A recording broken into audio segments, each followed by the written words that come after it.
Euh, Bonjour à tout le monde, tous ceux qui ont pu se connecter aujourd'hui, après la sieste. Moi, je suis donc le professeur Pierre Escourou, je suis à Paris, et donc je pratique la médecine du sommeil déjà depuis quelques années. Ce que nous voulons vous présenter cet après-midi, donc dans le cadre de la journée mondiale, hein, il s'agit de la journée mondiale du sommeil, ce sont des informations sur ce que l'intelligence artificielle peut apporter dans les maladies du sommeil et même dans la santé du sommeil en général.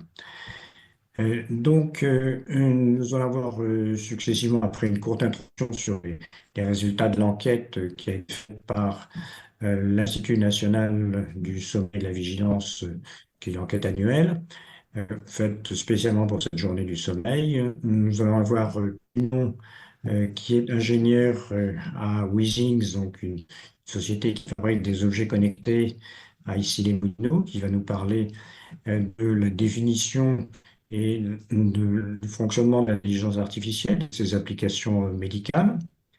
Ensuite, nous aurons Émilie Stern, qui est psychologue au centre Chronos, donc de psychiatrie et en chronobiologie et sommeil à Paris. Moi, je vous parlerai des apports des bases de données dans le sommeil. Et nous aurons finalement Olivier Félix, qui est ingénieur et qui est donc directeur de la société Somniplanète, qui est un prestataire de santé à domicile, assez récemment installé donc à Courbevoie, qui va nous parler de l'application de l'intelligence artificielle dans le traitement des patients apnéiques et des apports que cela peut apporter tout en préservant donc le côté humain de la relation avec les patients. Si vous êtes d'accord pour commencer, je vais vous parler, si le diaporama veut bien avancer, des résultats de l'enquête qui est faite donc, tous les ans par l'Institut national du sommeil et de la vigilance, donc déjà au moins une dizaine d'années, et qui porte sur un échantillon représentatif de sujets qui vont d'un âge de 18 à 65 ans. Donc chaque année, l'INSV euh, évalue l'évolution des troubles du sommeil et des durées de sommeil dans la population française. Alors, ce qui est particulier cette année, c'est qu'elle met en évidence, cette enquête en tout cas, met en évidence une progression qui est malheureusement qui se prolonge chaque année dès la fréquence des troubles du sommeil dans la population. Et vous voyez, cette fréquence est très élevée puisque 45% des sujets déclarent avoir au moins un trouble du sommeil. Si on rapporte ça à la taille de la population française, on a entre 20 et 30 millions de sujets qui souffrent d'un ou d'au moins un trouble du sommeil dans la population, ce qui est quand même considérable, sachant que les troubles existent également chez l'enfant, hein. Ce n'est pas le but de l'enquête, mais on sait qu'il y a également une grande fréquence de ces troubles. Alors, ce qui prédomine dans la population française, c'est de loin l'insomnie. Donc l'insomnie, Émilie nous la redéfinira tout à l'heure, je ne vais pas m'y attarder, mais elle représente, vous voyez, 21% des troubles du sommeil déclarés. Il y a à côté de ça des troubles du rythme veille-sommeil, des troubles du rythme de sommeil, soit avec un décalage de phase, c'est-à-dire soit une avance, soit un retard de phase. Je pense qu'Émilie l'abordera aussi, et qui peuvent être aussi des irrégularités du sommeil qui vont perturber le fonctionnement diurne des sujets. Ensuite vient le syndrome d'apnée du sommeil. Vous voyez que sa prévalence est élevée dans ce questionnaire.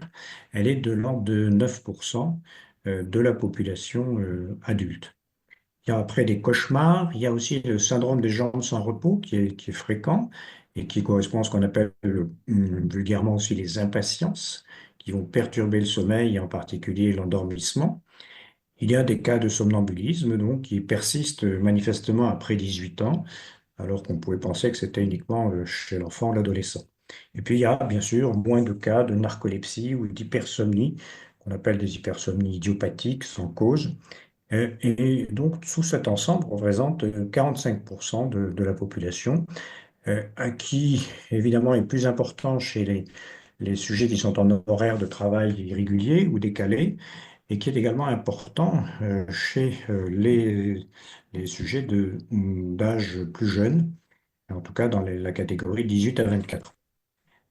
Ces troubles s'accompagnent d'hypersomnolence et ça aussi c'est un chiffre qui est assez étonnant, mais plus d'un quart de la population donc interrogée est hypersomnolente, soit de manière modérée pour 19%, et c'est le cas des 18-24 ans en particulier, soit de manière sévère, donc avec des risques d'accidents en particulier sur la voie publique, d'accidents de la route, chez 7% des sujets.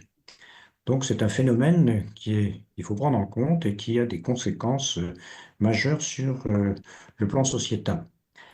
Une nouveauté de cette enquête par rapport aux précédentes, c'est d'avoir inclus les troubles psychiatriques, puisque nous sommes dans l'année de la santé mentale, et on voit dans la colonne du milieu que les troubles psychiatriques s'accompagnent très souvent de troubles du sommeil, et ça les psychiatres le savent bien. Dans pratiquement les trois quarts de maladies psychiatriques, il y a des troubles du sommeil, et en majorité ce sont des insomnies, dans la moitié des cas. Mais il y a également des troubles du rythme veille-sommeil et de manière assez étonnante et mal connue, vous voyez, il y a 27% de sujets qui ont des apnées du sommeil et qui malheureusement ne sont pas toujours dépistés comme ils le devraient. Donc retenir cette fréquence importante d'association entre maladies psychiatriques et troubles du sommeil, dont Émilie va nous rappeler tout à l'heure la réalité. Donc, si vous voulez bien, on va passer maintenant à une définition de l'intelligence artificielle et une description de son mode de fonctionnement et de ses applications par Pierre Binon, donc, qui est, comme je vous le disais, ingénieur chez Withings. Il va maintenant pouvoir, je pense, prendre la parole. Pierre, je te passe le flambeau si tu veux. Bonjour à tous. Donc voilà, comment définir l'IA et puis quelles sont ses applications dans la santé? Alors, il y a deux types d'IA aujourd'hui. Il y a des IA qu'on appelle prédictives et des IA génératives. Les IA prédictives, elles existent depuis longtemps. Les IA génératives sont plus les chats GPT dont vous avez entendu parler. Ici, je préfère vous montrer quelques exemples pour définir ce que c'est. On va avoir dans le premier exemple une intelligence artificielle assez simple qui va définir le prix d'un logement en fonction de sa surface, par exemple. Donc en fait, on donne la surface du logement à cette intelligence, on regarde la courbe rouge et on va trouver le prix du logement qui a cette surface. Ça paraît simple, mais un premier type d'intelligence artificielle. Dans le second, on a une intelligence un peu plus compliquée qui va prendre une image en entrée ou même une vidéo ici et qui va en déduire un objet et sa position. Donc vous pouvez voir le cycliste. Donc ici, le réseau de neurones qui a été entraîné peut détecter une voiture, le cycliste et le vélo et leur position dans des petites boîtes, dans des bounding box. Euh, Ça, ce sont des IA prédictives. On leur donne un input et puis ils vont nous prédire ce que c'est comme output. Ensuite, on a les IA génératives. Alors, j'ai parlé de ChatGPT, mais ça existe depuis un peu plus longtemps que ça. Les IA génératives, par exemple, quand vous tapez sur votre téléphone, vous entrez un début de phrase et puis elle va vous proposer un ou plusieurs suggestions pour le prochain mot. Voire même maintenant, elle fait toute une phrase. Donc là, elle prédit, c'est pas qu'elle prédit, c'est vraiment elle génère un nouveau mot. À droite, bah là c'est ChatGPT, je lui ai demandé de générer une image d'un AI doctor. Voilà, elle m'a proposé cette petite image, donc je lui ai mis une prompt en entrée et elle m'a généré une image. C'est pas forcément exactement ce que j'avais dans. Elle essaye pas de prédire ce que j'ai dans la tête, elle génère une image qui correspond. Si je passe à la slide suivante. Comment est-ce que ça marche? En revenant au premier exemple, ici, on a un dataset qui sont les petits points verts, c'est plein de vraies maisons. On a, on a tracé la courbe enfin, on a ploté chaque point vert, c'est la surface du logement et son prix. Et ensuite, on va faire un petit algorithme simple qui va tracer plein de courbes rouges et essayer de minimiser la distance de chaque chacun des points de notre dataset a cette courbe rouge. Ça minimise la formule qui est en bas et on a des algorithmes qui nous permettent de trouver la meilleure courbe qui vient tracer tous ces points et c'est comme ça qu'on va pouvoir prédire en fonction d'une surface le prix du logement. Si on passe à la suite, on peut faire des choses plus compliquées. Parce qu'il n'y a pas que le prix du logement, il n'y a pas que des lignes. On peut vouloir faire, par exemple, ici, des courbes qui oscillent un petit peu, mais c'est le même principe, c'est juste un peu plus compliqué mathématiquement. Puis on va pouvoir aussi vouloir ajouter plusieurs d'autres données d'entrée, par exemple, la surface du logement, son emplacement, le nombre de chambres, et tout ça, ça va nous permettre, ben là, par exemple, en 3D, j'ai un modèle avec deux entrées, c'est la porosité et la brittleness qui prédit la production de gaz d'un puits de pétrole. Donc au lieu d'avoir tracé juste une courbe, on trace un plan. Voilà, c'est comme ça qu'on fait, puis on complexifie petit à petit et on arrive à ChatGPT. Dans la santé, les applications, si tu passes slide suivante, les applications sont essentiellement en imagerie. On va avoir énormément d'applications en radiologie, on va faire de la détection de cancer du sein, détection de plein de tumeurs. Donc là, c'est de l'IA prédictive, on donne une image et on va détecter où est la tumeur, faire une petite bounding box autour. Il y a aussi le deuxième plus gros, c'est cardiovasculaire, mais c'est aussi beaucoup d'imagerie. On va aller prédire, par exemple, le cœur. On va voir quand il se contracte et on va en déduire quel est le volume de sang que le cœur a pu éjecter grâce à ces images. Si tu passes slide suivante. Euh, sur des cas d'usage un peu qui sont en train d'arriver chez le médecin, concrètement, hein, chez un vrai médecin, on a donc tout ce qui est autour de la télésurveillance. Donc ça, c'est avant que vous alliez chez le médecin. Si vous avez des objets connectés WeThings, par exemple, on va pouvoir faire plein de choses. On va pouvoir faire des diagnostics précoces de certaines pathologies. Vous savez peut-être pas que vous avez du diabète, on va peut-être pouvoir le détecter. On va pouvoir faire des alertes si vous êtes en train de faire une crise cardiaque. Et on va pouvoir ajuster les traitements aussi si on voit que vous avez certains de vos indicateurs qui sont en train de dériver et que vous êtes traité, on va pouvoir changer ça. Euh, Ensuite, si vous avez un événement plus grave ou que vous consultez, on va avoir ici plutôt de l'IA générative qui va entrer dans le jeu avec je ne sais pas si vous avez vu, il y a une vidéo de Doctolib qui est intéressante. C'est un médecin qui parle à son patient et il y a un compte-rendu automatisé qui se fait. Tout est rangé au bon endroit, vos différents biomarqueurs, le résumé de la consultation, voilà, tout ce qui a été dit au cours de l'échange est parfaitement bien rangé pour le médecin. On va aussi avoir des outils un peu plus marrants qui arrivent. Par exemple, il y a des GIA génératives qui vont avoir lu toutes les guidelines médicales, qui vont avoir lu tout le Vidal, toutes les recommandations de médicaments. Et puis, si votre médecin vous fait une prescription, il va pouvoir peut-être y avoir du côté du logiciel du médecin une petite alerte qui lui dit faites attention, ces deux médicaments. C'est un cas très rare, mais ils sont incompatibles. Ou attention, est-ce que vous aviez bien vu que cette personne a tel critère? Ça ne correspond pas tout à fait aux guidelines. Enfin, après la sortie chez le médecin, il va y avoir plein de choses à faire autour de la collaboration entre l'équipe soignante, là aussi avec beaucoup de générative AI. On va pouvoir avoir de l'adressage, des messages un peu automatisés qui vont être faits à un collègue par exemple, votre généraliste va envoyer automatiquement un message à un cardiologue ou à un somnologue pour traiter votre pathologie. À toutes les informations qui auront été captées, il y a des scores de triage qui vont pouvoir être faits pour peut-être justifier que vous passiez devant ou au contraire que vous attendiez un peu plus longtemps qu'une autre personne. Et puis là, vous voyez Rachel. Rachel s'appelle Hippocratic AI. C'est une IA américaine qui a reçu beaucoup de financement. C'est assez impressionnant. Rachel, c'est un robot qui vous appelle et qui va faire du suivi des appels de follow-up. Elle va vous demander si vous avez bien pris vos médicaments, vous demander comment vous allez, vous demander comment ce que vous prenez comme alimentation. Elle a un temps infini pour faire de l'éducation pédagogique, pour répondre à toutes vos questions. Et C'est par téléphone, donc on la voit pas, cette AI. C'est assez impressionnant et je pense que vraiment les gens vont s'habituer à ça. Elle est très sympa et elle a un temps infini. Je crois que quelqu'un parlera un petit peu d'un cas similaire après moi. Euh, Quels sont les gains attendus? Ça, c'est des gains qu'on a essayé de faire avec c'était avec des cardiologues. Sur la télésurveillance, on pourrait espérer diviser le nombre de consultations par an pour un patient par deux. Euh, Il fait beau et tout, tu sors ce soir. pour les Ah ouais. consultations, T'as rendez-vous là. C'est bien. l'utilisation de l'IA, C'était beau comme ça. avec un questionnaire pré-rempli avec tous les biomarqueurs qui sont déjà, tous les résultats de laboratoire qui convergent bien vers le dossier du patient, on pourrait réduire le temps de consultation par deux.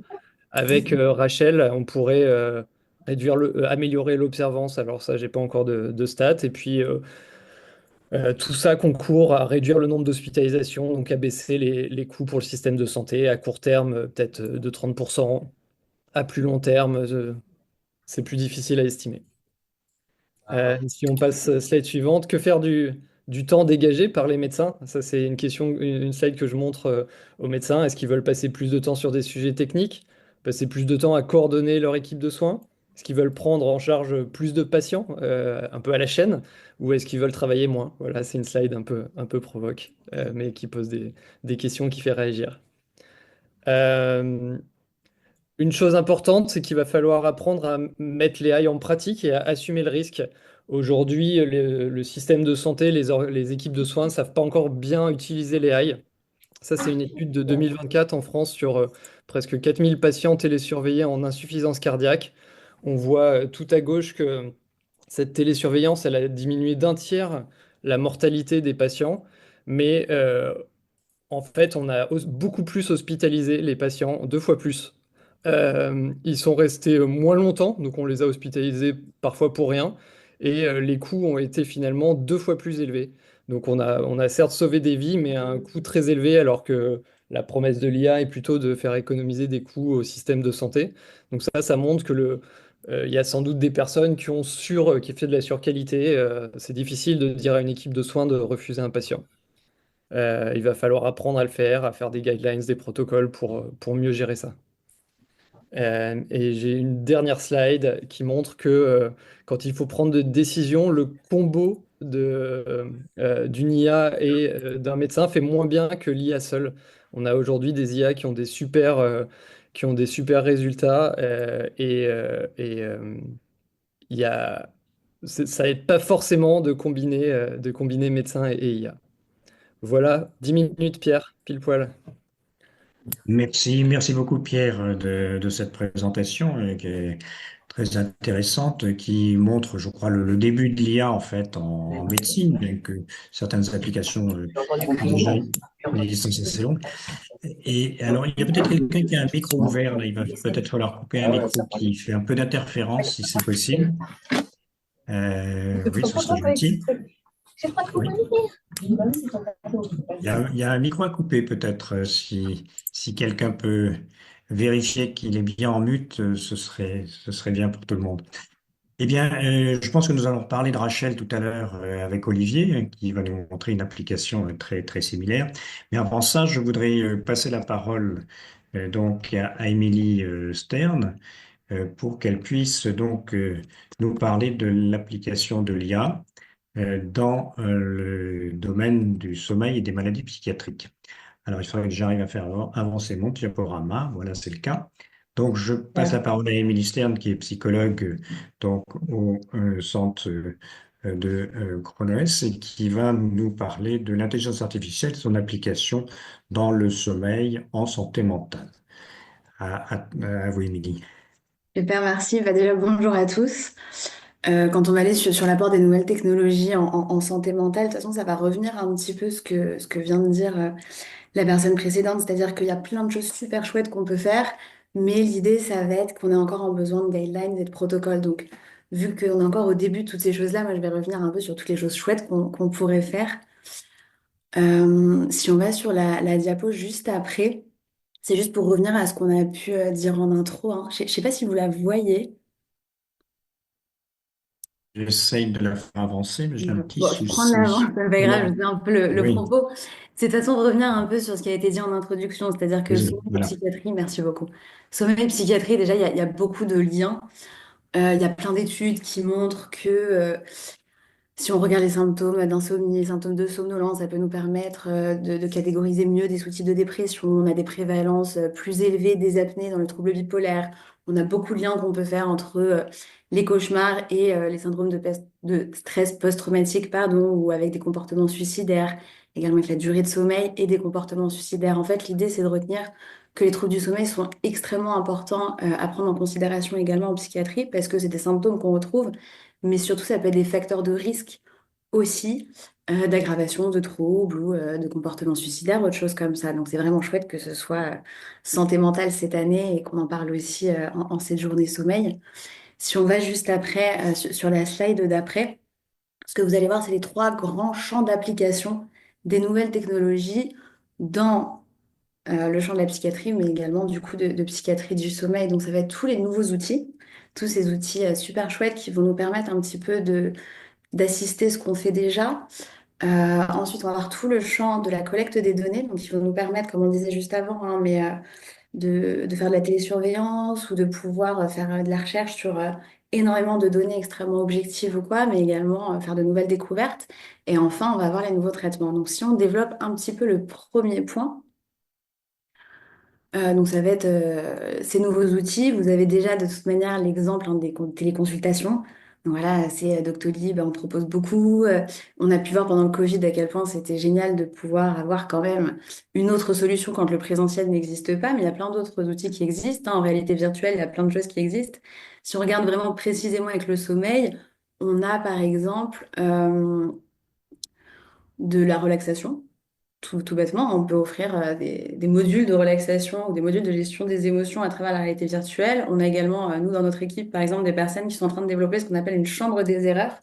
C'est-à-dire que ce serait de réussir à projeter une personne en réalité virtuelle dans une chambre pour qu'elle puisse repérer un peu qu'est-ce qui va pas, qu'est-ce qui est bon pour mon sommeil, qu'est-ce qui est moins bon pour mon sommeil. Et comme ça, on pourrait faire un peu de psychoéducation aussi sur le sommeil. Donc, il y a vraiment plein de choses géniales qui peuvent exister. Et évidemment, les montres connectées, hein, je pense que ça, on en a tous un petit peu entendu parler, mais dans le champ vraiment de la psychiatrie, en fait, ce qui est hyper intéressant, et c'est des études récentes qui le montrent, c'est qu'on peut, en fait, grâce aux montres connectées, identifier des cycles veille-sommeil et donc mieux définir aussi des sous-types de dépression et donc ajuster des traitements, par exemple. Donc, toute l'idée de ces outils, on sait qu'ils peuvent être extrêmement précieux, mais ça va être comme on disait juste avant, bah, de savoir, OK, maintenant, qu'est-ce qu'on en fait? C'est quoi les nouvelles réglementations? C'est quoi le cadre clinique, etc. Si on va sur le deuxième champ d'action, donc là, c'est vraiment plutôt tout ce qui a à voir avec la collecte des données. C'est ce qu'on va appeler le phénotypage numérique, aussi cette analyse ensuite. Ça va être une collecte de données à l'aide de ces outils. Donc, ça peut être des données actives. C'est moi qui donne vraiment les données à mon téléphone.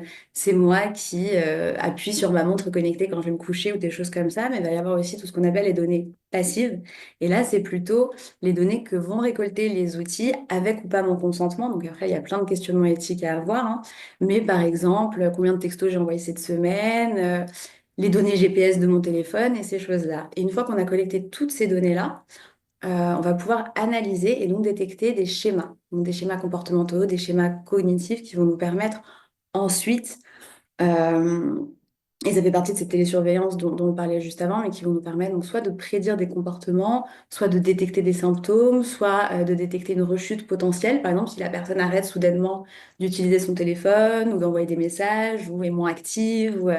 Ou voilà, et donc ça peut aussi aider ensuite à préciser des diagnostics. Donc il y a un champ d'action qui est quand même extrêmement encourageant. Après, il y a quand même tous ces questionnements éthiques hein, sur lesquels il faut quand même retravailler. Et il y a également le questionnement avec ce type de travaux sur la généralisation des données. C'est-à-dire, est-ce qu'on peut vraiment comparer l'utilisation d'un téléphone, par exemple, à toutes les personnes selon leur âge, selon leur statut socio-économique, mais également en fonction, par exemple, du trouble. C'est-à-dire qu'une personne déprimée peut-être éteint complètement son téléphone.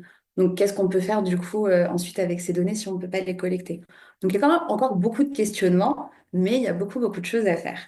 Et le troisième point que je veux vraiment développer avec vous aujourd'hui, c'est les nouveaux traitements. Donc, c'est-à-dire, je ne sais pas si vous en avez tous entendu parler, mais on voit apparaître un petit peu des thérapies en ligne des thérapies sous smartphone. On télécharge une application qui est une application de thérapie en ligne qui peut permettre de prendre en charge de nombreux troubles, hein. Donc déjà, c'est important de rappeler que la plupart de ces applications, de ces outils ne sont pas basés sur des preuves théoriques rigoureuses, hein. Souvent, on va vendre de la TCC, donc c'est des thérapies cognitivo-comportementales qui sont extrêmement prouvées efficaces, hein, dans les littératures scientifiques pour de nombreux troubles. La plupart des outils qui vendent ces thérapies-là ne sont pas forcément basés sur la méthode qui est validée. Par contre, et c'est là que ça nous intéresse quand c'est le cas et quand les choses sont bien faites, on retrouve une efficacité comparable au présentiel. Et c'est pour ça que ça nous intéresse. Et donc le vrai problème qu'on a aujourd'hui, c'est l'adhésion, c'est-à-dire que les personnes, même si le traitement pourrait être tout aussi efficace, les personnes ne sont pas entièrement engagées dans ce traitement, c'est-à-dire qu'elles ne participent pas entièrement ou complètement à ce qui va être proposé. Et donc, pour vraiment aller regarder un petit peu ça plus précisément, je vous propose qu'on regarde l'exemple de l'insomnie. Vous l'avez peut-être entendu, hein, mais le traitement de l'insomnie chronique chez l'adulte, c'est la TCCI, donc la thérapie cognitivo-comportementale pour le traitement de l'insomnie. Et pourquoi l'insomnie? Donc, on en a un petit peu reparlé, mais c'est un enjeu de santé majeur qui touche donc une grande partie de la population, et en particulier les personnes qui sont atteintes d'un trouble psychiatrique, avec par exemple plus de 85% des personnes qui sont atteintes d'un trouble de l'humeur qui peuvent présenter un trouble d'insomnie pendant la phase dépressive. Et c'est également un symptôme résiduel extrêmement fréquent chez les personnes déprimées, c'est-à-dire que même si on soigne la dépression, on peut quand même ensuite retrouver le trouble insomnie, qui ne sera pas pris en charge complètement par le traitement de la dépression. Et on retrouve également que l'insomnie chez ces personnes-là, ça peut aggraver les symptômes, ça peut aggraver le risque de rechute ou le risque suicidaire. Donc c'est vraiment fondamental de prendre en charge l'insomnie de manière générale, mais encore plus quand il y a un trouble psychiatrique.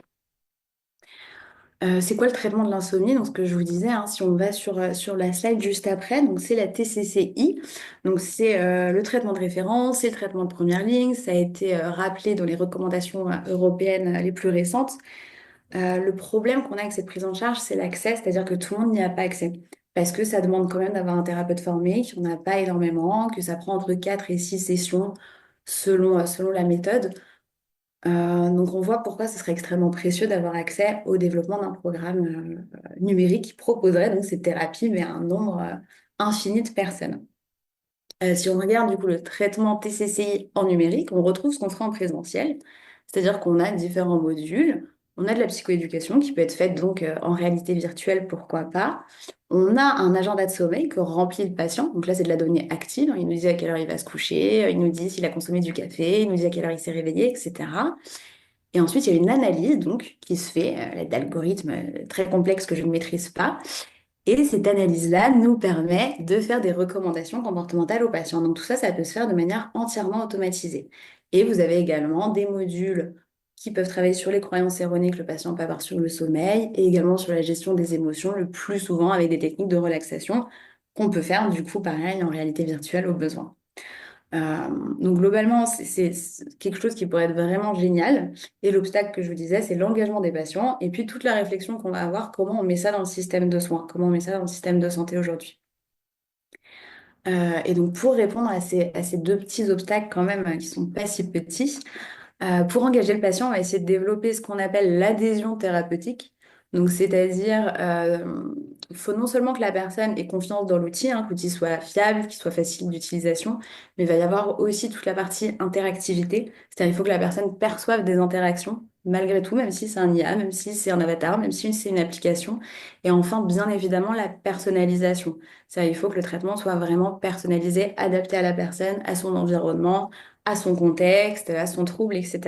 Et plus on avance avec l'intelligence artificielle, et plus elle se développe, et plus elle se précise et se complexifie, et plus on tend quand même à développer ces trois choses-là, et donc potentiellement à augmenter l'adhésion thérapeutique des patients dans un programme numérique. Donc là, après, si ça fonctionne vraiment, l'avenir le dira, mais en théorie, c'est censé aider. Pour ce qui est du système de soins, donc les spécialistes, un petit peu les experts de ce domaine, parlent de ce qu'on appelle un écosystème à voie multiples. C'est-à-dire qu'ils expliquent que ces programmes peuvent être utilisés en complément de mon suivi avec mon médecin. Par exemple, ça peut être aussi une prescription médicale, mais ça peut être aussi accessible directement par le patient. Et donc, on rejoint au triage, hein, dont parlait tout à l'heure également Pierre Binon, mais c'est un système de triage, c'est-à-dire que toutes les personnes pour avoir accès à ce traitement.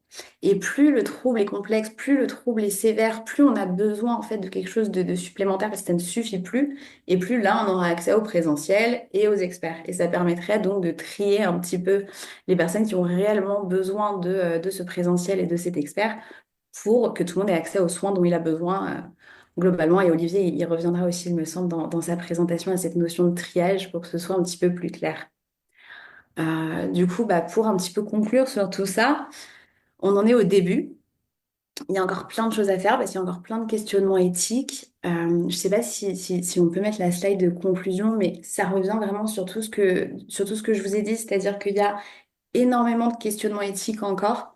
Il y a évidemment, j'en ai pas parlé, mais l'enjeu des différents acteurs à prendre en compte. C'est-à-dire qu'il y a le médecin, il y a le patient, mais maintenant il y a les industriels, et puis il y a les commerciaux. Enfin voilà, donc il y a quand même beaucoup, beaucoup de questionnements aussi à avoir à ce niveau-là.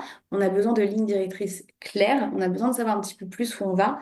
Mais il y a un potentiel énorme. Ce serait extrêmement précieux de pouvoir utiliser tous ces apports-là dans notre clinique. Si on garde en tête, et je pense que c'est ça le message principal que je veux avoir avec vous aujourd'hui, c'est si on garde en tête que l'idée, c'est pas de remplacer le soin à aucun moment, mais c'est vraiment de l'assister. C'est-à-dire pour faire mieux que ce qu'on fait aujourd'hui, mais c'est pas pour remplacer. Voilà globalement mon petit point. Bah, je vous remercie et je vous laisse continuer avec la suite. Merci beaucoup, Élie, de cette présentation très claire et qui nous montre le potentiel et aussi un peu les limites de ces thérapies numériques, mais qui sont certainement promises à un apport important. Alors moi, si vous voulez maintenant, je vais vous parler d'une autre application de l'intelligence artificielle dans un domaine particulier qui est celui de l'analyse des grosses bases de données qu'on peut avoir dans les troubles du sommeil. J'ai choisi particulièrement le syndrome d'apnée du sommeil puisque c'est là qu'il y a eu beaucoup d'applications. Dans le domaine des études cliniques médicales, donc on a l'habitude de classer le niveau de preuve des études suivant le modèle qu'on utilise. Et donc, lorsqu'on évalue, en particulier pour comparer l'effet d'un traitement, par exemple, par rapport à un placebo ou par rapport à un autre traitement, on a plusieurs méthodes d'analyse possibles. Et en général, jusque-là, on se contentait plutôt d'analyse de cohorte, c'est-à-dire d'analyse de sujets sur une longue durée pour voir l'évolution sous traitement de ces sujets, mais on sait que la qualité de preuve qui est obtenue avec ces cohortes n'est pas suffisante souvent pour avoir des conclusions définitives. C'est pour ça que depuis longtemps en médecine, on essaye de faire ce qu'on appelle des essais contrôlés randomisés, c'est-à-dire des essais dans lesquels on va distribuer un traitement ou un autre dans une population sélectionnée et par tirage au sort, donc randomisé, et on va observer au bout d'un certain temps l'effet de ce traitement sans avoir fait sans avoir présélectionné les patients puisqu'on les a tirés au sort. Donc ça, ce sont les méthodes qui sont considérées comme les plus fiables, avec le risque de biais le plus faible. Mais jusque-là, donc, on avait utilisé plutôt des études de cohorte, donc c'est études de longue durée. Ici, il s'agit d'une étude sur 15 ans qui a suivi des patients qui au départ avaient un syndrome d'apnée avec différents symptômes. Et on s'aperçoit à l'issue de ces 15 ans que ceux qui ont le pronostic le moins bon, donc la mortalité la plus élevée, ceux qui sont figurés sur cette courbe rouge ici, correspondent finalement aux patients qui, à l'entrée dans le suivi, étaient les plus somnolents. Donc, les patients qui ont un syndrome d'apnée du sommeil et qui sont très somnolents vont avoir un risque plus grand d'incidence de maladies cardiovasculaires et donc de risque de décès liés à ces maladies. Et vous voyez ici, il s'agit d'une population de patients relativement faible, hein, un millier de patients environ, et il a fallu suivre sur une durée prolongée pour mettre en évidence ce caractère lié à la somnolence chez les sujets. Ce qui a un petit peu refroidi la communauté du sommeil, en tout cas des médecins qui travaillent dans le syndrome d'apnée du sommeil, c'est le résultat de ces 4 études qui sont, elles, des études sur le plan méthodologique qui sont considérées comme tout à fait fiables par des études donc, qui sont randomisées et contrôlé, donc avec un groupe contrôle qui n'a pas de traitement et un groupe sélectionné qui lui a un traitement.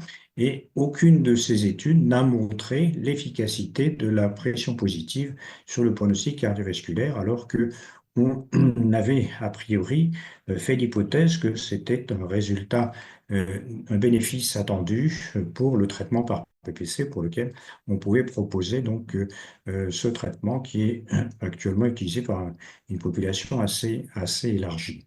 Mais en fait, lorsqu'on regarde les sujets qui ont été inclus dans ces différentes études randomisées, on s'aperçoit que moins de 10% des sujets inclus correspondent à des vrais malades cliniques, ceux qu'on voit lorsque on explore une population qui est une population hétérogène, avec des sujets qui varient par leurs caractéristiques, leurs motivations, le type de suivi. Quand on sélectionne parmi ces sujets des populations qui sont très précisément définies et très proches les unes des autres, avec un suivi qui est un suivi de protocole, et qui n'est pas le suivi de la réalité, avec un coût élevé et une durée prolongée, on a finalement un résultat qui ne représente pas ce qu'on peut attendre du traitement d'une population générale. Et ceci, alors que dans le syndrome d'apnée, par exemple, dans d'autres maladies, c'est le cas aussi, hein. On a une prévalence élevée, on l'a vu dans la population française, 9% tout à l'heure, mais on a des malades qui sont très hétérogènes, on a des facteurs de risque qui sont variables, le diabète, l'obésité, des comorbidités aussi qui sont très variables et des traitements. Tout cela nous donne des informations qui sont très nombreuses, à la fois sur le plan clinique, sur le plan des résultats biologiques, sur le plan des enregistrements. Et ça, Pierre Binon pourra nous dire que c'est vraiment une condition idéale pour les applications donc des techniques d'intelligence artificielle, en particulier ce qu'on appelle le machine learning, qui va permettre à partir de toutes ces données acquises chez des sujets qui sont très variables en catégorie et en type, à partir aussi de données éventuellement de géolocalisation, ça va nous permettre d'obtenir des renseignements très, très utiles pour appliquer ces méthodes d'analyse sur des big data. D'autant qu'on a maintenant, Émilie nous l'a signalé, de nombreux capteurs qui permettent d'évaluer le sommeil. Alors, ils ne sont pas tous validés, mais ça peut être des montres, ça peut être des bagues, ça peut être des systèmes de matelas, par exemple, ou des capteurs de type radar, ou des applications téléphoniques qui vont permettre d'évaluer le sommeil, éventuellement les apnées aussi. Et je vous montre l'exemple, par exemple, de ce système, qui est un système développé par Wheezings, qui est un matelas, qui permet de déterminer quelle est la prévalence, donc la fréquence de la maladie de syndrome d'apnée du sommeil dans les différents pays où le capteur est utilisé. Vous voyez, il est utilisé largement sur l'ensemble de la planète. Et on s'aperçoit donc que le syndrome d'apnée est le moins fréquent au Japon et le plus fréquent en Italie sur ces données qui sont recueillis, vous voyez, sur un très grand nombre de sujets. On a ici presque 120 000 utilisateurs et un nombre considérable de nuits, puisque l'appareil mesure toutes les nuits. Et c'est d'ailleurs en mesurant toutes les nuits qu'on s'aperçoit que ce critère de syndrome d'apnée, qui est déterminé par l'index d'apnée-hypopnée, bien, chez un même sujet, il varie d'une nuit à l'autre. Et de temps en temps, le sujet est très anormal, ici en rouge, avec un index élevé, et dans d'autres nuits, il est au contraire dans une zone normale, et ceci peut varier. On voit sur l'ensemble d'une population là, qui est près de 70 000 sujets, avec un grand nombre de nuits mesurées par sujet, que l'index d'apnée varie aussi au cours de la semaine. Et en particulier, il est plus faible en début de semaine et il s'accroît, l'index d'apnée augmente en fin de semaine. Alors, on ne sait pas exactement pour quelle raison, mais il y a sûrement différents phénomènes qui interviennent, peut-être la prise d'alcool en fin de semaine ou la durée du sommeil qui est plus longue aussi et qui favorise donc la présence des apnées. On sait aussi qu'il y a une variation en fonction du mois de l'année. Il y a une variation annuelle et le syndrome d'apnée est plus élevé pendant les mois d'été, ici le printemps. Il diminue pendant l'hiver, ceci donc dans l'hémisphère nord. Pardon, alors que, excusez-moi, je vais passer à la précédente, alors qu'en Australie, qui est la courbe en rouge, bien sûr, dans l'hémisphère sud, la courbe est inversée par rapport à la courbe qu'on observe dans l'hémisphère nord. Donc, des variations auxquelles on n'avait pas accès jusque-là, parce que pour enregistrer un sujet, actuellement, vous le savez peut-être, mais dans le cas du syndrome d'apnée, on fait un seul enregistrement, qui est la polysomnographie, et on montre par ce système que lorsqu'on fait un seul enregistrement, ce sont les barres bleues, eh bien, on se trompe très souvent pour faire des diagnostics et on a une mauvaise classification, que ce soit pour les apnées modérées, ou les apnées sévères, eh bien, on a plus de risques de se tromper lorsqu'on fait un seul enregistrement que lorsqu'on en fait 7 ici, en marron, ou 14. Et malheureusement, on n'a pas encore les moyens d'organiser des enregistrements aussi fréquents. Un autre élément qu'apportent ces analyses de bases de données, c'est l'évaluation des raisons d'échec, puisque d'échec du traitement, parce que dans le cas de la pression positive continue, par exemple, qui est appliquée en France, vous le savez, chez 2 millions de patients pour un budget qui est quand même considérable, d'1 milliard d'euros pour la sécurité sociale, eh bien, on sait que malheureusement, près de la moitié des patients abandonnent leur traitement à 3 ans. Et ceci, par ces analyses, on a pu montrer que c'est en relation avec l'âge du patient. Plus le patient est jeune, plus il va abandonner rapidement. C'est également en liaison avec le sexe. Les femmes abandonnent plus facilement le traitement que les hommes. Et c'est aussi lié aux maladies associées. Quand on a du diabète ou une bronchite, une BPCO, eh bien là aussi, on va abandonner le traitement plus rapidement. Si on a de l'hypertension artérielle, ce cadre-là, au contraire, on va avoir tendance à garder le traitement. Donc, ces analyses de grosses bases de données permettent d'obtenir des informations qu'on n'avait pas jusque-là. Et dans la perspective, bien sûr, on va pouvoir améliorer l'épidémiologie du syndrome d'apnée. On va pouvoir définir de nouveaux parcours de patients avec la validation de nouvelles méthodes de screening et de diagnostic sur des populations très élargies, auxquelles on n'avait pas accès jusque-là par les techniques standards de polysomnographie ou polygraphie.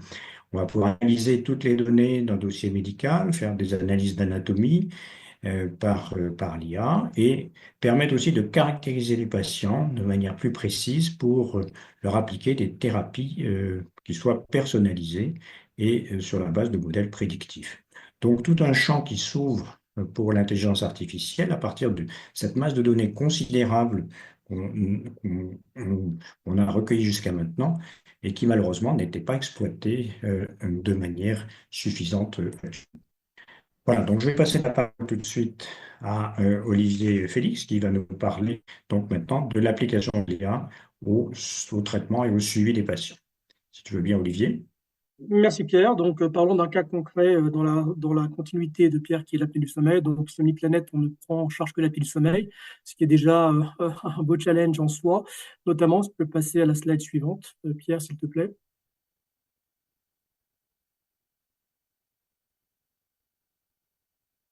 Parce qu'on est tous confrontés à un problème de masse.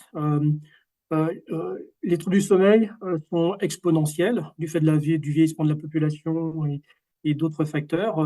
Émilie a beaucoup parlé de l'insomnie, par exemple. Et l'apnée du sommeil, comme Pierre l'a dit, il y a déjà 2 millions de patients qui sont traités en France. Ça coûte 1 milliard d'euros à l'assurance maladie, qui est déjà sous pression. Donc là, une des problématiques posées par la prise en charge aujourd'hui vient d'une chance à la base, qui est le télésuivi. Il faut savoir qu'en France, on a la chance quand même d'avoir un beau système de santé que beaucoup nous envient, même si il commence à montrer ses limites et des signes d'essoufflement, malheureusement. Ce qu'il faut savoir, c'est que le traitement d'apnée du sommeil est remboursé en France et il est remboursé suivant une modalité de l'observance. C'est-à-dire que les machines sont connectées et demandées par l'assurance maladie. Donc, il y a quasiment 2 millions de patients avec des machines connectées qui renvoient de la donnée tous les jours, de la donnée structurée sur des serveurs des fabricants récupérés par les prestataires de santé à domicile comme Somniplanète et d'autres, et visible aussi des médecins. Mais quand vous avez 2 millions de patients qui remontent de la donnée tous les jours, vous imaginez à quoi sont confrontés les professionnels. Il devient notamment difficile d'identifier efficacement les patients qui sont en déviation, qui ont besoin d'aide immédiate. Comme Pierre Esquerou l'a montré tout à l'heure, avec cette étude sur 480 000 patients, l'étude Alaska, en fait, un patient sur deux arrête son traitement à 3 ans, ce qui est une perte de chance colossale parce que les patients ne sont pas guéris. C'est une maladie qui est quasiment incurable avec un traitement à vie qui est très efficace. Encore faut-il le prendre et le prendre à vie. Slide suivante, s'il te plaît, Pierre. Ce qu'il faut voir aussi, c'est que cette problématique, elle est amplifiée et elle ne va pas s'améliorer parce que quand on parle d'insomnie vraie ou d'apnée du sommeil, il s'agit de pathologie. Donc, ce n'est pas des comportements simplement qu'il faudrait modifier. Parfois, il s'agit de problématiques qui nécessitent un suivi professionnel, un accompagnement professionnel. Je vais rester sur le cadre de l'apnée du sommeil. Dans le cadre de l'apnée du sommeil, il y a le médecin prescripteur spécialisé du sommeil, comme le professeur Escourou et d'autres. Et vous avez aussi les prestataires de santé. En France, donc, les patients sont pris en charge par des prestataires de santé et qui vont mettre à disposition le matériel, qui vont éduquer le patient et qui vont faire tout le suivi selon les ordres du médecin et les réglementations de l'assurance maladie. Mais quand vous avez 2 millions de patients qui remontent de la donnée tous les jours et que vous avez aussi de nouveaux patients tous les jours, on estime qu'il n'y a que 20% de la population traitable qui est traitée aujourd'hui. Donc, il se peut qu'il y ait 3, 4, 5, 6 millions de patients rien qu'en France dans les prochaines années. Donc, il y a une surcharge du système. J'ai représenté le médecin, mais ça pourrait être le prestataire aussi. Donc, il faut comprendre que quand un patient a besoin d'aide, parmi les millions de patients, il n'est pas sûr qu'il ait l'oreille attentive qu'il mérite. Et face à ce problème-là, il faut bien trouver des solutions, non de remplacement, mais pouvoir faire du triage intelligent. Slide suivante. Donc, en fait, si on schématise un petit peu, les bénéfices attendus, c'est quand vous avez une population massive, 2 millions par exemple pour l'apnée du sommeil, vous avez une file active. Prenons, raccourcissons à 1000 pour comprendre. Donc, vous avez, disons, une cohorte de 1000 patients. À tout moment, vous n'avez pas tous les patients qui ont une problématique, heureusement, mais vous pouvez en avoir beaucoup. Je prends l'exemple, là, on est au mois de mars, on a le printemps qui commence à pointer le bout de son nez. Là, je vois des bourgeons de fleurs à travers ma fenêtre. Dans quelques semaines, il va y avoir une explosion de rhinite allergique. Il va y avoir beaucoup de patients qui vont être dans l'incapacité de se traiter. Donc, il va y avoir des remontées massives de données manquantes et d'inobservance. Et donc, les médecins et les prestataires de santé vont être noyés sous de l'information. Mais parmi ces remontées, il y aura parfois aussi des patients qui sont simplement en déplacement, qui sont à l'hôtel et pour lesquels les données ne remontent pas. Donc, il est quasi impossible, de mettre un médecin ou un prestataire de santé derrière chaque patient. Donc, quand vous avez 30% de votre base, 30% de 2 millions de patients qui sont en déviation à un moment donné, c'est le cas aussi au mois d'août quand il y a de la chaleur et des vacances. Il se peut que pendant 2-3 semaines, les personnes partent avec leur traitement et l'utilisent, mais les données ne remontent pas parce qu'il n'y a pas de connexion où ils sont. Il se peut que vous ayez une bonne partie de votre base en déviation. Donc, c'est impossible à suivre et contacter les patients pour essayer de voir s'ils ont besoin d'aide ou pas, ou si c'est des faux positifs ou des vrais positifs. Et donc, il faut pouvoir détecter quels sont les vrais positifs qui nécessitent un support humain. On n'est pas dans le remplacement, on est parmi les millions de patients, les centaines de milliers de patients pour lesquels il y a une remontée d'anormalité dans les données, absence de données, une problématique sur l'observance, sur l'IH, sur des fuites au système, parce que les patients utilisent un système pressurisé qu'on appelle la pression positive continue. Peut-être qu'il y en a en fait que 3% et pas 30% qui ont un besoin de support humain. Et là, l'humain doit prendre le relais, contacter pour régler le problème. Next. Et ce qu'il faut voir aussi dans le cadre de l'apnée du sommeil, le prestataire de santé a des obligations et aussi des compétences. Pas médecin, on n'est pas médecin, mais on agit sous l'ordre du médecin. Mais pour la vaste majorité des problématiques, c'est des problématiques médico-techniques qu'on peut régler nous-mêmes. Ça peut parfois être de la motivation ou des problèmes simplement de matériel. On va le faire. Et d'entre de très rares cas, il s'agit de problèmes médicaux avérés.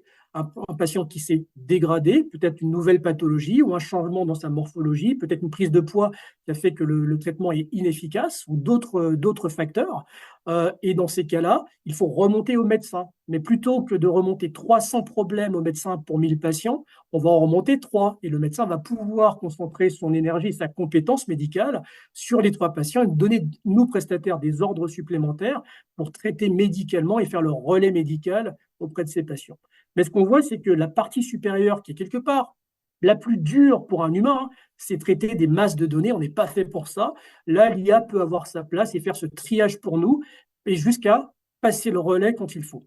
C'est ce qu'on a mis en place chez Somniplanète. Ça a été notre postulat de base quand on a créé la société il y a 6 ans, et c'est ce qui est effectif aujourd'hui. Slide suivante. Dans les faits, pour être concret, on a développé, donc on n'a pas Rachel, Pierre Dumont, on a Luna. Donc, on a développé notre propre IA qu'on appelle SmartBot. Donc, il s'agit d'une IA conversationnelle qui est capable de faire du vocal et du textuel. au contraire de ce que j'ai vu de Rachel aux États-Unis, qui est assez impressionnant, notre IA, elle est très spécialisée sur l'apnée du sommeil. Elle ne fait que l'apnée du sommeil. Elle est disponible que pour SomniPlanet. C'est un système qu'on a développé pour les patients qui bénéficient de notre suivi et on ne demande pas à l'assurance maladie d'ailleurs de remboursement supplémentaire. Donc, c'est au bénéfice des patients pour pouvoir maintenir, voire améliorer la qualité de service, malgré le fait qu'on prenne en charge des milliers et des milliers de patients chez nous. Donc voilà, Luna a été développée et elle constitue l'assistante virtuelle. Alors attention, pas du coach, pas du patient finalement, mais elle constitue l'assistante virtuelle des équipes de SomniPlanet parce qu'on a des équipes qui travaillent autour des patients. Mais Luna va pouvoir contacter des milliers de patients en même temps et remonter du ressenti et passer le relais aux humains. Donc, on a des case managers chez nous qui pilotent Luna et ils peuvent prendre voilà, en charge une base de patients qui est leur patientèle, quelque part, avec les médecins. Slide suivante. Donc, il s'agit bien, donc Luna est l'assistante virtuelle du coach, même si elle parle aux patients, finalement, aux patients du coach et du médecin. Donc, ce qu'il faut voir, c'est que techniquement, Luna, ce n'est pas un chat GPT que je respecte ou le chat de Mistral AI. Donc, il y a beaucoup de bots différents et puis c'est exponentiel et on monitore tout ça. Ce qu'il faut savoir, c'est que Luna, déjà, c'est une technologie qui est française à la base, qui a été développée avec Central Supélec. Et Luna est complètement contrôlée. Donc, en fait, ce n'est pas une IA conversationnelle totalement ouverte et générative. Elle n'est pas du tout générative, très honnêtement. Elle est contrôlée par ce qu'on appelle des arbres conversationnels qu'on a développés. Ça nous a pris 5 ans avec toute l'expérience et les milliers de patients qu'on a. On a un psychologue qui travaille dans l'équipe, qui était le premier employé de SomniPlanet d'ailleurs, et qui travaille là-dessus au quotidien. Et on a analysé les échanges que les case managers ont pu avoir sur ces 5 dernières années avec les patients. On a développé des centaines d'arbres conversationnels pour prendre en compte la vaste majorité des problématiques des patients et des raisons pour lesquelles il pourrait y avoir des déviations. Quand il n'y a pas de données, quand il y a l'IH qui explose, qui est variable, ou qu'il y a des fuites dans le système, ou simplement la motivation du patient, le ressenti du patient à travers cette IA. Donc, ces arbres conversationnels contrôlent complètement le comportement de Luna, les questions qu'elle pose. Mais ça reste une IA conversationnelle. Le patient peut passer d'un arbre à l'autre. C'est complètement fluide. Le patient peut poser des questions auxquelles Luna va répondre. Luna va poser des questions auxquelles le patient peut répondre. Et elle peut se balader, en fait, quelque part, d'un arbre à l'autre et revenir. Donc, ce n'est pas un arbre décisionnel simple. Ce sont des arbres conversationnels en parallèle avec une possibilité de passer de l'un à l'autre. Mais si le patient pose une question qui est complètement hors propos de la santé, Luna va gentiment botter en touche en disant, écoutez, ce n'est pas mon domaine de compétence. Par contre, si vous voulez discuter d'une problématique particulière, je vais demander à votre coach, votre case manager, de vous rappeler. Donc voilà, donc il faut vraiment avoir cette différence. Donc on a contrôlé totalement, pour différentes raisons, le comportement de Luna. Next. Et du coup, ce qui est très important aussi, c'est l'IHM, c'est-à-dire que tout ça, en tout cas, c'est notre point de vue, doit rester sous contrôle, surtout en santé, du médecin et des experts, qui sont non médecins, mais qui sont les relais des médecins. Donc, on a développé des logiciels, notamment un logiciel interne qui s'appelle MySomnicare, pour les case managers. Donc, c'est un logiciel qui permet à l'équipe humaine de SomniPlanet de piloter Luna. Le patient peut, par exemple, refuser que Luna soit introduite dans le traitement. Voilà. Mais il peut choisir aussi que Luna l'appelle, mais pas plus d'une fois toutes les 2 semaines, c'est paramétrable. Et côté case manager, côté équipe, il voit toutes les conversations de Luna transcrites, toutes les alertes, ils peuvent les acquitter, ils peuvent modifier les profils patients aussi, ce qui va modifier le comportement de l'algorithmie de Luna. Et en fait, c'est leur logiciel de pilotage qui leur permet aussi de prendre le relais parce que c'est un logiciel de priorisation. Trier, c'est bien, encore faut-il prioriser et remonter. Donc, on a un système d'alerte à 4 niveaux et quand le système passe au niveau 2, ça veut dire que c'est l'humain qui prend le relais. Mais au lieu d'en avoir 300 par jour, un case manager va en avoir 3 quelque part. Mais là, il va prendre le relais, appeler le patient, il aura déjà toute la contextualisation grâce à Luna, parce que tout aura été notifié dans le logiciel, il ne reposera pas les mêmes questions. Et à travers le contact avec le patient, soit on fera intervenir un intervenant chez le patient pour une problématique qui est matérielle, soit c'est réglable à distance, soit on appellera le médecin pour discuter d'une problématique médicale qui nécessite une décision médicale. Donc voilà comment ça fonctionne. Donc, dernière slide. Donc ça, c'est très schématique, mais ça vous montre qu'en fait, autour du patient, il y a d'abord une équipe humaine qui part du médecin. On a un binôme avec les intervenants terrain qui vont faire le matériel, parce qu'on est dans un traitement humain avec du matériel chez le patient, voilà, sur des années. Et on a les case managers qui pilotent tout ça, et qui pilotent l'IA à distance avec le logiciel qui est spécifique et qui permet de piloter aussi et vérifier les alertes.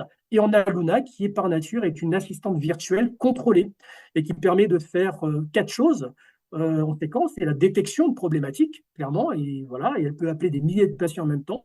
Un triage intelligent, priorisé pour l'humain, mais surtout permettre à l'humain de de se focaliser sur les patients qui en ont besoin.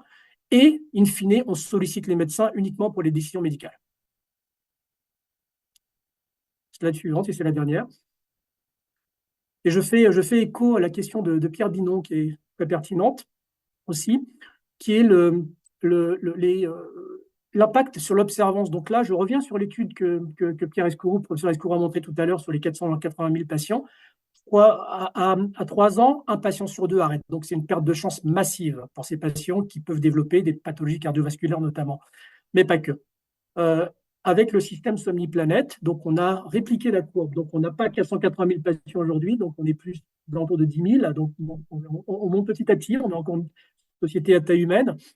Mais déjà, avec ce système, on a 30% de réduction des arrêts de traitement à 3 ans. C'est pas 100% de réduction parce qu'il y a des patients qui sont asymptomatiques, il y a d'autres problématiques, mais en tout cas, avec ce type de système, on voit que l'adhésion au traitement à 3 ans est 30% meilleure. Donc, chaque patient qui rentre dans ce système hybride humain plus IA chez Somniplanète a un gain de chance thérapeutique de 30% sur 3 ans, ce qui est déjà conséquent, colossal, et on améliore le système au quotidien. Donc, on fait très attention aussi à la mesure objective de l'impact de ce type de système, qui, encore, je le répète, n'est pas, en tout cas de notre point de vue, n'est pas là pour remplacer l'humain, que ce soit le médecin ou le case manager ou les intervenants terrain. Ça serait difficile parce qu'on a un métier qui est aussi technico-pratique. Mais en tout cas, ça permet vraiment d'aider les patients qui en ont besoin avec des bénéfices supplémentaires pour les patients. Et Bien, voilà, ben c'est tout pour moi. merci beaucoup Olivier pour cette présentation très, très intéressante et ces résultats aussi, hein. Bravo pour ces résultats. Merci Donc nous beaucoup. avons quelques minutes maintenant de discussion pour ceux qui veulent y participer. Est-ce qu'il y aurait parmi les participants qui sont connectés des gens qui souhaiteraient poser des questions à Olivier Félix, Émilie Stern ou Pierre Binon concernant donc les applications de l'intelligence artificielle aux pathologies du sommeil?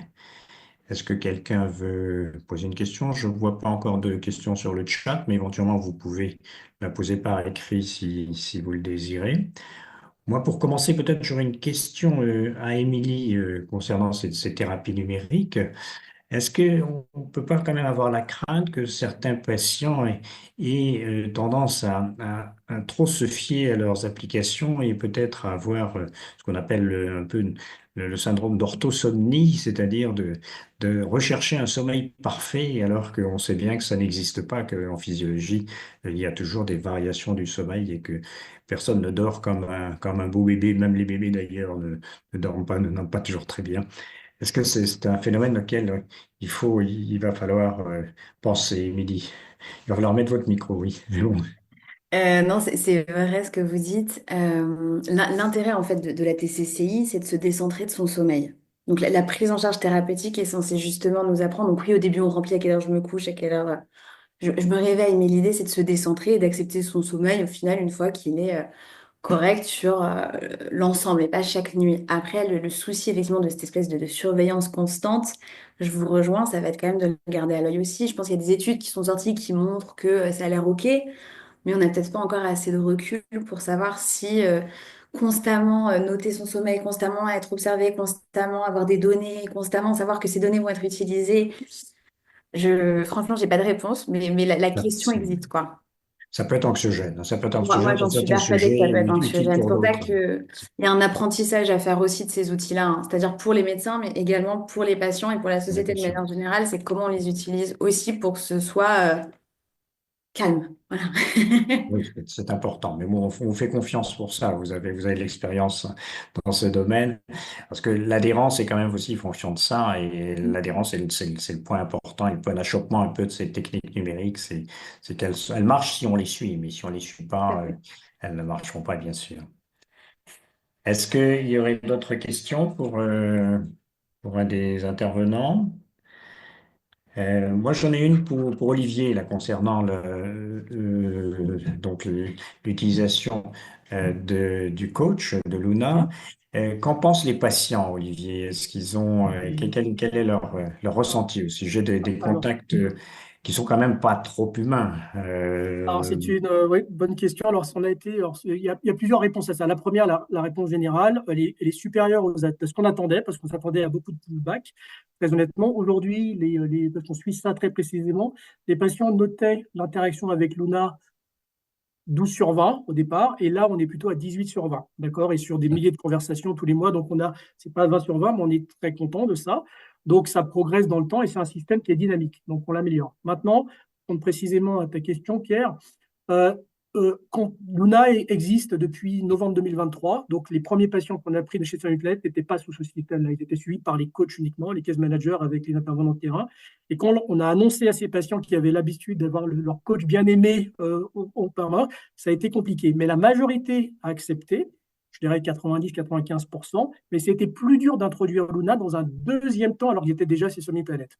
Pour les patients depuis novembre 2023, ça fait partie du deal directement. C'est-à-dire quand ils viennent chez nous, on leur explique et leur coach leur explique dès le premier jour qu'il y aura cette assistante virtuelle. Et de toutes les façons, on active Luna, le coach n'active Luna, parce que c'est sous le contrôle du coach, qu'au moins 6 semaines après le début de traitement. Il n'y a pas de Luna, il n'y a pas d'IA les premières semaines, parce que les patients sont tous différents.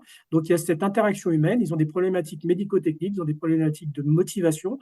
Donc le coach va vraiment les prendre par la main, mais à un moment donné, le patient est autonomisé. Avec son accord, là, le coach va activer Luna et on passe en mode asynchrone. Et dans ces cas-là, c'est quasi 100% d'acceptation parce qu'en fait, le coach, depuis le premier jour, lui a déjà annoncé la couleur au patient. Et c'est peut-être Mhm. pour ça aussi qu'on a 18 sur 20 aujourd'hui, c'est parce que le patient, ils ne sont pas surpris et ça marche plutôt bien. Donc Ouais, voilà, donc, d'accord. mais il est sûr qu'il y a une problématique de communication, il faut réassurer les patients et quand ils comprennent que ce n'est pas l'assistante virtuelle pour eux, mais pour le coach qu'ils adorent et que de toutes les façons, le coach est toujours là et accessible s'il y a besoin, ça passe assez facilement. Mais je pourrais dire que si le patient était livré à lui-même et qu'en fait on déconnectait le coach complètement, je pense que la réaction serait différente. Dans ce cas-là, il voit que ce n'est pas un remplacement humain, c'est une surcouche quelque part, c'est un bénéfice supplémentaire qui permet au coach de réagir plus vite. Donc les patients comprennent ce bénéfice-là et ils voient que c'est vraiment à leur bénéfice. Et en termes de gain de temps pour tes équipes, est-ce que tu l'as estimé? Alors, Qu'est-ce que c'est ça dur à représente? dire, parce qu'on n'a pas encore fait ces calculs-là. Très bonne question. Mais ça commence à être ça commence à être important. Je dirais, c'est dur à dire. Là, pour l'instant, les premiers calculs, c'était plutôt de l'ordre de 30%, ce qui n'est pas 80%.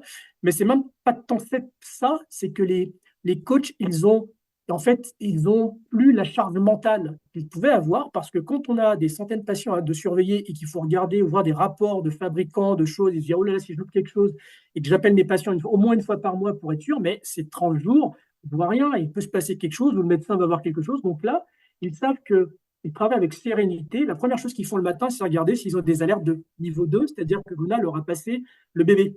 Donc, c'est le problème. Donc, du coup, ils ont une sérénité dans leur approche et ils ont un temps qualitatif parce que du coup, ils ne gagnent pas forcément plus de temps parce qu'ils ont de toutes les façons leurs horaires de travail, mais ils passeront plus de temps avec les patients qui en ont vraiment besoin. Et ça, je n'ai pas encore finement analysé ça très honnêtement. On est plus dans l'opérationnel, le fonctionnement, la satisfaction patient, la qualité, être sûr que la qualité s'améliore et ne baisse pas. Et petit à petit, je vais commencer, mais c'est des choses qui m'intéressent. Mais je n'ai pas encore finement analysé cette partie-là. Très bien. Ben, très intéressant. Est-ce qu'il y a d'autres questions pour l'équipe? Non, il y a pas, j'ai pas vu de questions sur le chat. Tout le monde est satisfait de la communication. Alors, normalement, vous devriez pouvoir trouver le replay si ça vous intéresse, d'une part sur le site de l'INSV, et puis je pense que Withings va également le mettre à disposition. Donc, vous pourrez éventuellement rejoindre les différents intervenants si vous le désirez. Moi, il me reste à vous remercier pour avoir tous les trois participé